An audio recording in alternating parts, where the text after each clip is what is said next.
Hello, Miami. This is 305 Sports Now, your home podcast and channel for all things Miami sports related. I am Will, and I want to thank everybody that participated in the poll that I posted on YouTube, in which I discussed basically if you wanted me to do more Heat coverage, since you guys have been very supportive of the shorts. So I wanted to see if you wanted me to do more Heat coverage, and a few of you voted, and a few of you, said yes, and therefore here I am, giving you taking a break from the Miami Hurricanes, who've been struggling a bit, to talk more about the Miami Heat. They've actually been winning some basketball games, right, as well. Well, speaking of the Heat, okay, they've won 7 of the last 8 games. Okay, we have seen great basketball from Bam Adebayo, who's having a career year so far with 22 points and 10 rebounds, averaging a double-double a game. Is not to mention what he does, in terms of passing the ball as well on offense. Duncan Robinson has also come into his own as well. Again, we're seeing vintage Duncan Robinson with 14 points per game, 14.5 actually per game, 46% overall in percentage shooting, and 41% from beyond the arc.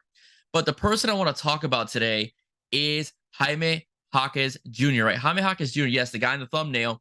It has been quite a find for the Miami Heat. He's actually outscoring Scoot Henderson, who was the #1 pick over for the Portland Trailblazers. And at UCLA, he was a pretty good player, with averaging 13.4 points per game, 6.3 rebounds, also 2.0 assists per game.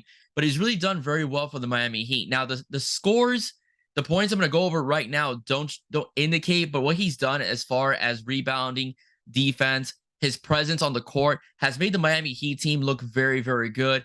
And to be honest with you, I was having a conversation with Giovanni Gonzalez, who's been on the show here before, and he thinks the acquisition of Jaime Jacquez Jr., plus what we have on the team as well, can make the Heat competitive, even though we didn't get Damian Lillard, this past offseason, through trade.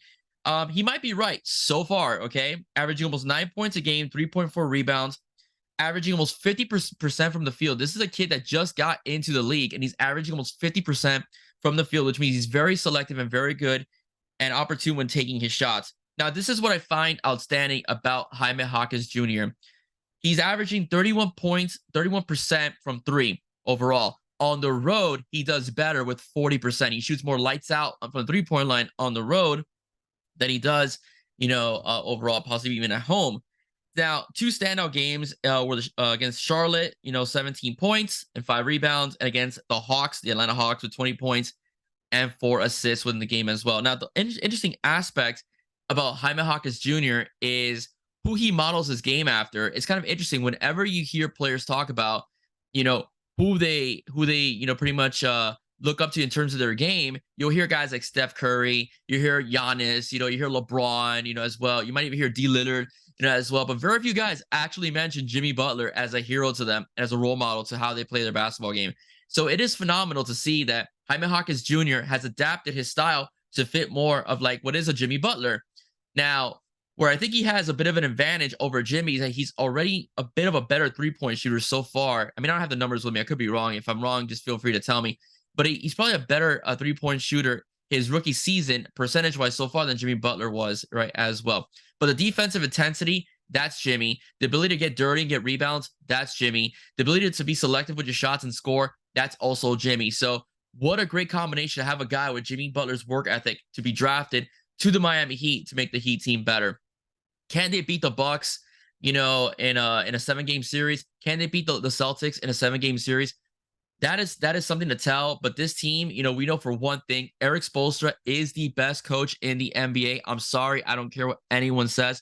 No one is better at player development than Erik Spoelstra has been, so far for the Miami Heat as the head coach of the Heat. And no one has gotten the best out of his players like Erik Spoelstra has as well. So that says a lot about the Heat organization, especially since continuity is a major reason why the Miami Heat, sorry about that, the Miami Heat have been quite successful throughout the last few years. Listen, they haven't won the NBA Finals. I still think they're a player away, another superstar away. But the bottom line is, though, they've been competitive and they've been getting there. Okay, now it's just a matter of, just getting it done, right? Just getting it done. We'll see what happens when Tyler Hero comes back. They were 1-4 with Tyler in the lineup, and they've been, they won 7 out of 8. Well, no, I'm sorry, he was there for a couple of wins as well. But they've been successful. But that doesn't mean that you don't have Tyler Hero on your team. Okay, Tyler Hero is still a very important piece. He's averaging 25 points a game as well. this season. So we'll see what happens when Tyler gets back injected back into that dynamic for this basketball team. But I really love what I'm seeing. I really love what I see so far. I love the tenacity of this team. I like the fact they're gelling together. And I'm very happy to see, a guy like Jaime Jacquez Jr., Triple J, is what we call him, stepping up and being basically taking advantage of the opportunities given to him. All right, ladies and gentlemen, that's it for me. Short and straight to the point. All right. I will be working on some things for next week. I may or may not be taking a break, before Thanksgiving. I'll still be giving you some shorts, all right, as well, to see, what goes on. But if you like what you heard, please do not forget to like, share, and subscribe to 305 Sports Now. Once again, I will stay safe. God bless you soon. Let's go eat. All right, guys. Happy Thanksgiving. Bye-bye.